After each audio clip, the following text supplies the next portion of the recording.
السلام علیکم ورحمۃ اللہ وبرکاتہ۔ ناظرین، آپ دیکھ رہے ہیں سلطان رکن الدین بیبرس سیریز کی ایپیسوڈ 13۔ ناظرین، ایپیسوڈ 12 میں آپ جان چکے ہیں کہ سلطان رکن الدین بیبرس نے ہیکلی صلیبیوں کو زبردست شکست دینے کے بعد یافا کے قلعے کو بھی فتح کر لیا تھا۔ ناظرین، اس کے بعد سلطان نے قلعہ سقیف ارنون کا رخ کیا تھا۔ اپریل سن 1268 کو سلطان اپنے لشکر کے ساتھ دشوار گزار اور طویل پہاڑی راستوں کو طے کرتا ہوا اچانک اس قلعے کے سامنے نمودار ہوا۔ ناظرین، سلطان نے جب قلعے پر حملے شروع کیے تو قلعے کے اندر جو صلیبی جنگجو تھے انہوں نے سلطان کا ڈٹ کر مقابلہ کیا۔ سلطان کو بھی اس قلعے کے استحکامات کا بخوبی علم تھا، چنانچہ جلد ہی سلطان نے اپنے آخری کام کی ابتدا کی۔ تھوڑی دیر جنگ کے بعد سلطان نے جنگ موقوف کر دی۔ اچانک ایک طرف سے مسلمانوں کی منجنیقیں نمودار ہوئیں اور دیکھتے ہی دیکھتے سلطان کے حکم پر قلعہ کے قریب 26 بڑی منجنیقیں نصب کر دی گئیں۔ ناظرین، یہ صورتحال دیکھتے ہوئے قلعے کے اندر جو صلیبی جنگجو تھے وہ سکتے میں آ گئے تھے۔ انہوں نے جب اتنی بڑی اور اس قدر تعداد میں منجنیقوں کو دیکھا تو بوکھلا کر رہ گئے۔ ناظرین، سلطان نے پہلے فصیل کا جائزہ لیا، اس کے بعد اس نے خود مناسب مقامات پر منجنیقیں نصب کرانے کا حکم دیا۔ سلطان کا حکم ملتے ہی آنن فانن منجنیقیں اس جگہ نصب کر دی گئیں جہاں سلطان نے کہا تھا۔ اس کے بعد ان منجنیقوں سے جب بڑے اور بھاری پتھروں کی بارش قلعہ کی فصیل پر ہونے لگی تو اس سنگ باری سے صرف قلعے کی فصیل ہی نہیں، چٹانیں تک لرزنے اور کانپنے لگی تھیں۔ ناظرین، قلعے کو جلد فتح کرنے کے لیے سلطان بیبرس نے 2 بڑے اقدام کیے۔ پہلا یہ کہ بڑی منجنیقوں کے ذریعے اس نے لگاتار فصیل پر سنگ باری شروع کروا دی تھی۔ دوسری یہ کہ اس نے قلعے کا اس سختی سے محاصرہ کیا تھا کہ قلعے کی طرف آنے والے سارے راستے اس نے بند کر دیے اور قلعے والوں کو باہر سے کوئی بھی چیز ملنے کی توقع نہ رہی۔ سلطان کے ان 2 اقدامات کے نتیجہ میں آہستہ قلعے کے جنگجوؤں کی قوت مدافعت ختم ہوتی چلی گئی۔ اس کے بعد وہ گھبرا اٹھے۔ ان میں سے کچھ تو پہلے ہی سلطان کے تیز اور جان لیوا حملوں کے باعث مارے جا چکے تھے۔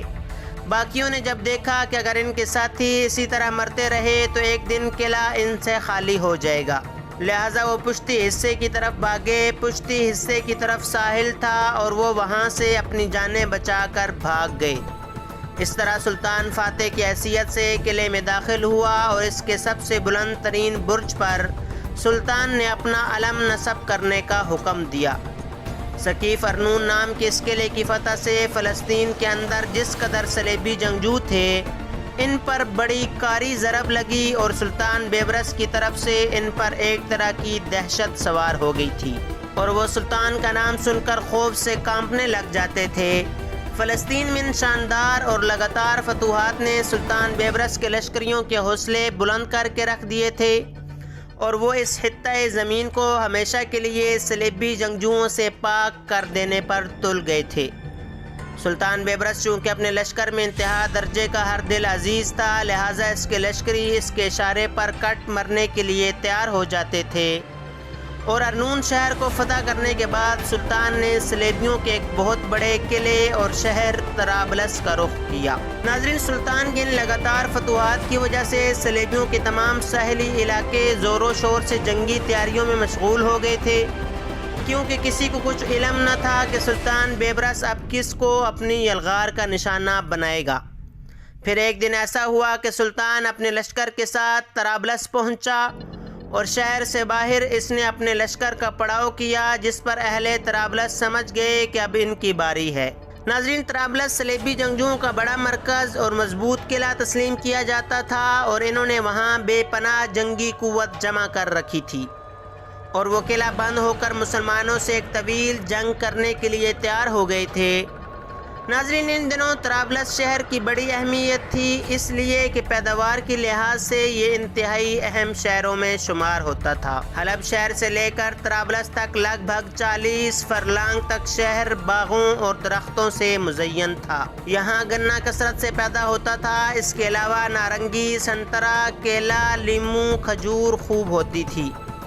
اس کے علاوہ طرابلس شہر ایسے مقام پر آباد تھا کہ اس کے 3 طرف سمندر اور صرف ایک طرف خشکی تھی اور جب مد و جزر کا وقت آتا تو سمندر کا پانی شہر پناہ تک پہنچ جاتا تھا۔ خشکی کی طرف کے پہلو کو ایک زبردست خندق بنا کر محفوظ کر دیا گیا تھا۔ یہ خندق فصیل کے مشرق میں واقع تھی اور اس کے پار لوہے کا نہایت مضبوط پھاٹک بنا ہوا تھا۔ اس کے علاوہ طرابلس شہر کی فصیل تراشیدہ پتھروں سے بڑی مضبوطی اور عرق ریزی سے بنائی گئی تھی اور ناقابل تسخیر خیال کی جاتی تھی۔ فصیل کے استحکام کے لیے اس کے اندر اور باہر بڑے بڑے دمدمے بھی بنا دیے گئے تھے۔ ناظرین، سلطان جب اپنے لشکر کے ساتھ طرابلس کے سامنے نمودار ہوا تب طرابلس والوں نے ڈٹ کر سلطان کا مقابلہ کرنے کا تہیہ کر لیا تھا۔ طرابلس والوں کے حوصلے اس لیے بھی بلند تھے کہ ان دنوں انطاکیہ کے بادشاہ بوہیمنڈ نے بھی طرابلس میں قیام کیا ہوا تھا اور وہ شاید سلطان بیبرس کا مقابلہ کرنے کے سلسلے میں ہی اہل طرابلس سے صلاح مشورہ کرنے کے لیے آیا تھا۔ ناظرین، جس روز سلطان اپنے لشکر کے ساتھ طرابلس پہنچا، اس کے بعد جب رات آئی تب سلطان کے مخبروں نے سلطان کو اطلاع کر دی کہ انطاکیہ کا بادشاہ بوہیمنڈ بھی طرابلس میں قیام کیے ہوئے ہے۔ یہ خبر سلطان کے لیے بڑی حوصلہ افزا تھی اور اس نے ایک بہت بڑا فیصلہ کر لیا۔ ناظرین، سلطان نے ابھی تک طرابلس کا محاصرہ نہیں کیا تھا۔ طرابلس کے سامنے اس نے اپنے لشکر کا پڑاؤ کیا تھا۔ اگلے روز جب اہل طرابلس جاگے تو انہوں نے دیکھا کہ جس میدان میں ان کے سامنے سلطان نے اپنے لشکر کے ساتھ پڑاؤ کیا تھا وہ تو بالکل خالی پڑا تھا۔ سلطان اور اس کے سب لشکری غائب تھے۔ اہل طرابلس یہ خیال کرنے لگے کہ مسلمانوں کے سلطان کو ان کی عسکری طاقت اور قوت کا اندازہ ہو گیا، لہٰذا وہ ان سے ٹکرانا نہیں چاہتا، اس لیے اپنا بوریا بستر سمیٹ کر یہاں سے بھاگ گیا ہے۔ لیکن سلطان نے صلیبی جنگجوؤں کو حیرت میں ڈال دیا تھا۔ سلطان رات کے وقت ہی اپنے لشکر کے ساتھ وہاں سے کوچ کر گیا تھا اور اگلے روز ارض فلسطین کے شمالی حصوں میں ایک بہت بڑا انقلاب رونما ہوا۔ ناظرین، طرابلس کو چھوڑ کر سلطان نے نصرانیوں کے سب سے بڑے مشرقی شہر انطاکیہ کو اپنا ہدف بنانے کا عزم کر لیا تھا۔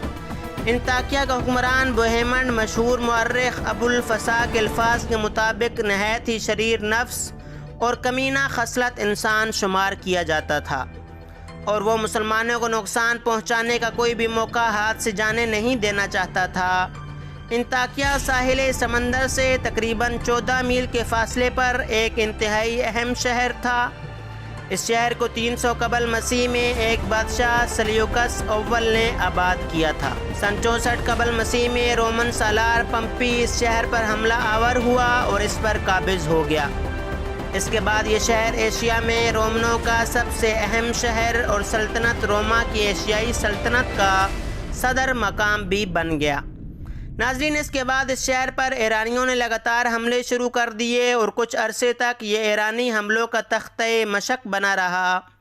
سب سے پہلے ایران کے شہنشاہ شاپور اول نے سن 258 میں اور اس کے بعد سن 260 میں اس شہر کو فتح کیا اور یہاں کے بہت سے لوگوں کو وہاں سے نکال کر دوسرے علاقوں میں آباد کیا۔ ناظرین، سن 266 سے سن 272 تک اس شہر پر قدھر شہر کی ملکہ زنوبیہ قابض رہی۔ ان حملوں کے باوجود شہر کی زیب و زینت قائم و دائم تھی۔ ناظرین، سلطان رکن الدین بیبرس سیریز کا سلسلہ جاری ہے۔ امید ہے آج کی ویڈیو آپ کو پسند آئی ہوگی۔ اگر ویڈیو پسند آئی ہو تو لائک شیئر کریں اور کمنٹ باکس میں اپنی رائے ضرور دیں۔ ملتے ہیں اگلی ویڈیو میں۔ اللہ حافظ۔